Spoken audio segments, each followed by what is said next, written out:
বাবার ব্যাপারেও পাওয়া যায় যে বাবা তার জীবনটাকে উৎসর্গ করে দেয় কার জন্য? সন্তানের জন্য। এরপরেও একজন নবীর সন্তানের সাথে নবীকে আল্লাহ তাআলা বিচ্ছেদ করিয়ে দিলেন। কেন? যে তার সন্তান আল্লাহকে ছেড়ে, আল্লাহকে ভুলে দুনিয়ার ক্ষমতা, দুনিয়ার পেছনে সে ছোটা শুরু করলো। আর আল্লাহ তাআলাও অটোমেটিক তার নবীকে আদেশ দিলেন, ও আমার নবী সাবধান, যেই সন্তান আপনার দ্বীনের কমন মানে না, আমি আল্লাহকে মানে না, আমি আল্লাহর সন্তুষ্টির জন্য চেষ্টা করে না, বরং সে দুনিয়ার পেছনে ছুটতে থাকে, সাবধান, এমন সন্তানকে আপনি আপনার সন্তান বলে পরিচয় দিতে পারবেন। হযরত নূহ আলাইহিস সালাম যখন লম্বা সময় মানুষদেরকে দাওয়াত দিলেন, এই কালিমার দাওয়াত, ঈমানের দাওয়াত, বললেন যে তোমরা শুধুমাত্র আল্লাহকে আল্লাহ বলে বিশ্বাস করে নাও, আর আমি কে, আমার এই ব্যক্তিত্বকে আল্লাহর পক্ষ থেকে প্রেরিত একজন বার্তাবাহক, একজন দূত হিসেবে মেনে নাও, তবেই তোমরা দুনিয়া এবং আখিরাতে সফল হবে। কুলু লা ইলাহা ইল্লাল্লাহ তুফলিহুন। ও দুনিয়ার মানুষ, দুনিয়ার সফলতার জন্য কত পরিশ্রম তুমি করো, বৃষ্টিতে তুমি ভিজো, দোকান বন্ধ করো না, ব্যবসা এখনো হয়নি, পরিশ্রম তুমি করো, পিপাসা লাগে, তবুও রাস্তায় দাঁড়িয়ে দাঁড়িয়ে তোমার ব্যবসা চালিয়ে যাও, কেবলমাত্র তোমার দুনিয়ার এই বিজনেসটাকে একটু ডেভেলপ করার জন্য। আল্লাহ তাআলাও তার হাবিবের মাধ্যমে, তার রাসূলদের মাধ্যমে এই ঘোষণা দিয়ে দিলেন, ও বান্দা, দুনিয়ার এই বিজনেসে ডেভেলপ করতে করতে তুমি যে এক সময় আমি আল্লাহকে হারিয়ে ফেলো, এই খবরই তোমার থাকে না। তাই এই ছোট্ট একটা বার্তা, ছোট্ট একটা কালিমা যদি তুমি পড়ে নিতে পারো, তুমি দুনিয়ার ব্যবসায়ী হয়েও আখিরাতে একজন জান্নাতি মানুষ হয়ে যেতে পারো। তুমি দুনিয়ার একজন রিকশা চালক হয়েও আখিরাতে তুমি একজন জান্নাতি মানুষ হয়ে যেতে পারো। দুনিয়ার একজন সাধারণ কৃষক হয়েও, দুনিয়ার একজন সাধারণ মুচি হয়েও তুমি আমি আল্লাহর কাছে সবচাইতে বেশি গ্রহণযোগ্য এবং প্রিয় হয়ে যেতে পারো, শুধুমাত্র একটি কালিমা বললেই, লা ইলাহা ইল্লাল্লাহু মুহাম্মাদুর রাসূলুল্লাহ সাল্লাল্লাহু আলাইহি ওয়াসাল্লাম। তো আল্লাহ তাআলা কোরআনে কারীমের মধ্যে বাবা এবং এই সন্তানের এই ঘটনাকে খুব চমৎকার করে তুলে ধরলেন যে একজন বাবা, দেখেন তিনি আল্লাহর পক্ষ থেকে প্রেরিত নবী। এমনিতে সাধারণ মানুষ যখন বাবা হয়, তার দিলের মধ্যে সন্তানের প্রতি কি পরিমাণ ভালোবাসা মহব্বত থাকে, সেইখানে আল্লাহর নির্বাচিত একজন নবী, তার সন্তানের ব্যাপারে ভালোবাসাটা কেমন, কেমন তীব্র ভালোবাসা। নবীদেরকে আল্লাহ তাআলা সব কিছুই অনেক বেশি করে দান করেন, অর্থাৎ স্বাভাবিক মানুষকে আল্লাহ তাআলা যে সৌন্দর্য দান করেন, নবীদেরকে অনেক গুণ বাড়িয়ে দেন।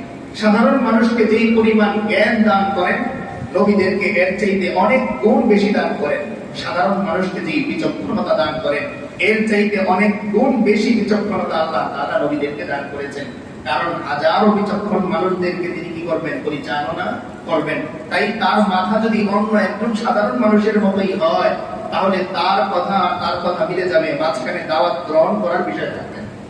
এই জন্য যিনি কথা বলেন, তিনি যদি শ্রোতার মাইন্ডকে আকর্ষণ করতে না পারেন, তাহলে ওই শ্রোতা এই বক্তার আলোচনা থেকে বিন্দু পরিমাণ স্বাদ তৃপ্তি সে লাভ করে।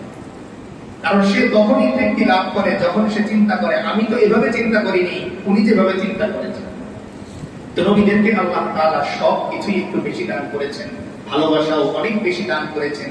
নিজের সন্তান হওয়া সত্ত্বেও আল্লাহ তাআলা এই কোরআনে কারীমের এই আয়াতগুলোর মধ্যে চিত্রটা তুলে ধরলেন যে আমার নবী নূহ যখন দাওয়াতি মিশন নিয়ে দুনিয়ায় আগমন করলেন, পৃথিবীর সব মানুষদেরকে, আশপাশে যারা ছিলেন সবার কাছে দাওয়াত পৌঁছালেন, নিজের সন্তানের কাছেও দাওয়াত পৌঁছালেন। কিন্তু দুর্ভাগ্যক্রমে যখন তার সন্তান তার এই দ্বীনের দাওয়াতকে গ্রহণ করলেন না, তখন আল্লাহ তাআলা বাবা হওয়া সত্ত্বেও সন্তানকে রেখে নৌকা চালু করার আদেশ আল্লাহ তাআলা দিয়ে দেন।